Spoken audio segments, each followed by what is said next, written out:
Па, Препознаваме што е органско, знаеме.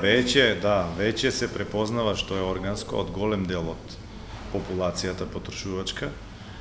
Меѓутоа, радува фактот што веќе голем дел луѓе стануваат свесни дека органското производство не е само производство на здрава храна, туку тоа пред се е заштита на животната средина, што е многу побитно. Значи, едно е ние да бидеме здрави, меѓутоа да мислиме што ќе му оставиме на идните поколенија. Значи, ако ние не ја зачуваме животната средина, ако направиме пустина од нашата територија, ништо не сме направили. Што значи има и поголеми интереси, луѓето се свесни за потребата и од чувувањето на животот. Да.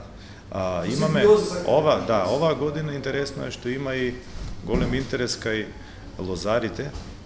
Јас одам на тоа го кажувам, зошто да не е тие места кај што има идеални услови за лозарство, како на пример Овчка река, Белград, Сува гора, Ресавскиот, Бегнишкиот дел и така натаму.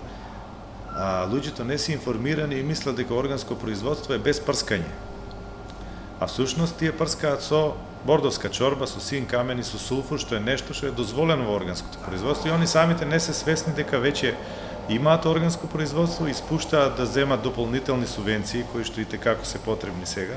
Инаку 70% од субвенциите што ги земаат редовните производители, значи 70% имаат зголемување органските производители. И тоа е на 1 хектар околу, колку ќе да е, околу 500 евра плюс. Значи ја покриваш целокупната заштита, а интересно е што заштитата во органското производство е поевтина од заштитата во конвенционалното производство при исти услови.